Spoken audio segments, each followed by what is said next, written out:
Alright, last part of the game coming up today. To get to the next part, we're going to space jump up through this, get ourselves out of this nasty pool of water, and if you haven't mastered the space jump by now, I pity you, because it's really going to help out in this particular segment. There is a big open expanse that we need to explore here. Not necessarily here, I hope we... yeah, good. You can land on the Septogs and really save yourself some time.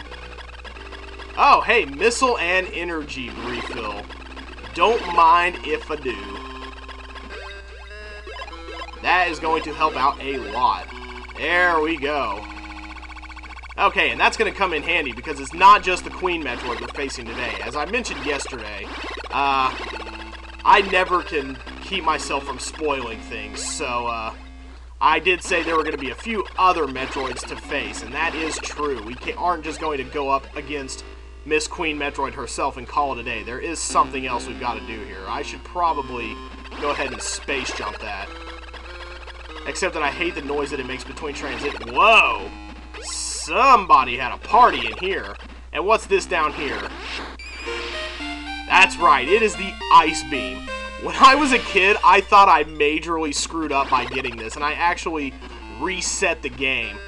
Because I was like, I want to keep my plasma beam, you know? I don't want a stupid old ice beam. This thing's a pea shooter, and all it does is stun people. I don't want to keep an ice beam, but as it turns out, it's going to be very useful for the part coming up ahead. Right in here, when we start hearing this really intense this kind of music and everything.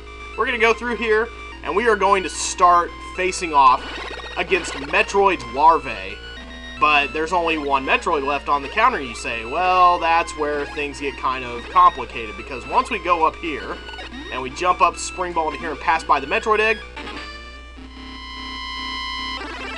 the counter goes back up to 9. So there are 8 of these Metroid larvae that we have to face. And the reason we have the Ice Beam is because you can't just pump missiles into them. You've got to freeze them. And then they take 5 missiles to kill. They do come at you rather quickly, so you have to be ready. Otherwise, they'll sap your energy. You can prevent them from sapping your energy with a screw attack. Let's try to lure them out just a little bit of space at a time. They'll get caught up on this thing right here, and then we can just totally screw it up. There we go. That was a close one. But we're gonna have to be careful here because this guy's gonna come up from above. Somebody is. Oh, I thought this was the room that had 2 of them in there. Nope. It's going to be this room right here. Yeah, you want to get them caught. If you can get them caught on that little crook right there, those last 2 Metroids, then that is just hunky-dory. That's great.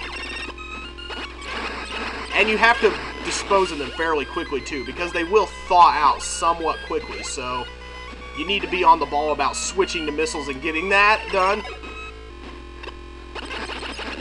Yeah, I was lucky I could just duck in front of him, but here we go, jumping across the way here. This is a fairly tough one to get right here. He usually sneaks up on me and surprises me a little. I will try to demonstrate what happens if you get your energy sapped by a Metroid. They will latch onto you. There's only one way to get rid of them, and that's to use your screw attack and get off the screen. See, you can use your screw attack and they won't follow you to the next screen. They'll just respawn in the spot where they... There we go. Get him caught again. And now we only have 1 more left to kill, and he is right here. And we got him caught again. Man, I am getting good at that. But that's it for the Metroid larvae. 1 last earthquake, and I think we are, I think we're good to go. Now the Queen Metroid. Ah, the final room. That is an epic build-up song right there. The final Metroid right here. We are going to go ahead and confront her. Now, there are 2 ways to do this. We could have 150 missiles and just pump them into her mouth 1 at a time. Or, we could do this the easy way, which is what we're going to do now. There she is. And we have a little exit in case... Okay. Let's see. How do I do this? Here we go. We want to roll up into her mouth and have her eat us. And then we want to just pump her stomach full of bombs. You want to press left to roll into her stomach. And then you want to just pump her full of bombs. Ah, crap. She didn't do it. screw attack to get rid of these things. And then when she opens her mouth, you shoot her in the mouth. And then you move up into her stomach. When you shoot her in the mouth with missiles, she'll be stunned momentarily. She didn't open her mouth that time. You'll lose probably 1 or 2 energy tanks in the process of doing this, but this is the easiest way to kill the Queen Metroid right here. And after a few rounds of that, you should be good to go. That's the quick way. When I was a kid, I didn't know that way existed. And so, I spent some long, not nice hours killing the Queen Metroid. One lousy missile at a... Ah, crap. One lousy missile at a time. Alright, let's get Ed again. Let's get Ed up by the Queen Metroid. Okay, she's getting mad now. Her strikes are getting way faster. Just want to last through the first one. Yeah, it's a little hard to pull it off at this point. Okay, yeah, this is where I start getting a little bit antsy. Yeah, it's really hard to strike first. Okay, 1. Woo! She's not far enough down. Crap. And yeah, even with your Various, she ends up taking like 20 hit points off every time she hits you. In case you can't tell, it's been a while since I did this. I was thinking 1 or 2 energy tanks gone. Maybe it's more like 3 or 4 in my rusty case. Oh, goodness gracious. There we go. I just kind of jumped up in there. There we go. And then her head, like, falls off at the neck. Like, I guess her head became too heavy for her neck all of a sudden. And now we can't get down through here. We could have gotten down through here in case of an emergency. But we don't need that to happen. Now we are going to settle into the end game. Let's get back to the ship. Oh, but first. Thought I exterminated all of them. But you can't kill this one. This little guy loves you. And good thing, too, because the Metroids can eat up the little diamond pillars that are blocking our path here. All that Metroid extermination, and we wouldn't have even been able to get off the planet, except had we gone the long way back. But this is a helpful shortcut, thanks to the baby Metroid who fell in love with us at first sight. We are now the Metroid's baby mama. Yes, it's a difficult role to play, but it ends up coming in handy, actually, later on. Story-wise, for those of you who have played Super Metroid, you know the score.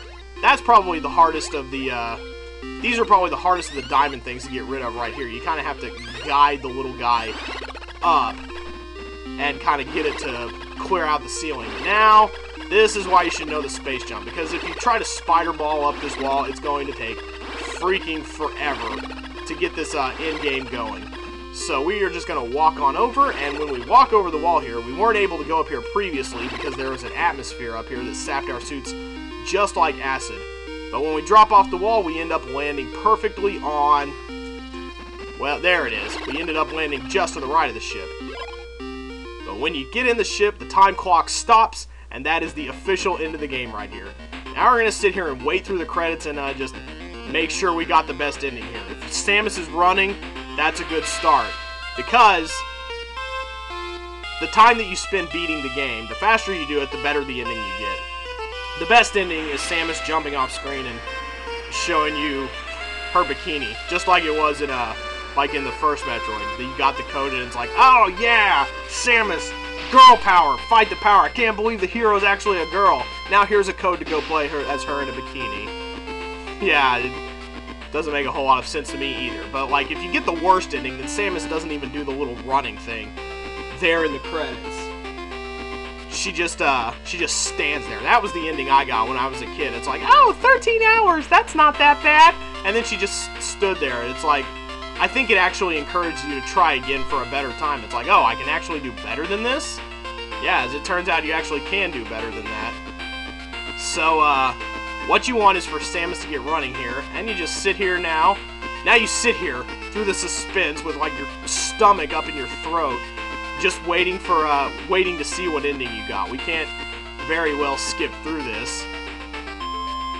So, I have no idea what to say about any of these people at this point. Usually I just riff on the credits, but You know, with Metroid, you're just waiting to get through to that ending to see how well you did. Sandhop. That is the last name I can do a comment on. All these others don't really make a whole lot of sense to me. Dylan Cuthbert. Any relation to Elisha? I guess we'll never know. But yeah, as credit sequence go, that one is kind of short. It's not too bad. And now we'll see. How did we do? Pretty much only a minute and a half or 2 minutes of waffling there. It's not the worst thing in the world. And how well did we do game time? 158. That should be enough for the best ending. Right there. Let your hair down, Samus. You've earned it. Well, that's it for Metroid 2. So, that one went by fairly quickly. I was expecting quick, but not quite that quick. So, yeah, we powered through that game. We didn't get everything. This game didn't bother with 100% completion. So, you don't actually have to go back and find everything. They didn't implement finding everything until Super Metroid. But, yeah, that is going to about do it for us. We found most of what we needed, enough to beat the game anyway, and we beat it in a timely fashion, and that's good enough for me. So, we'll see you guys tomorrow, and we'll move on to the next game, whatever that may be. See ya.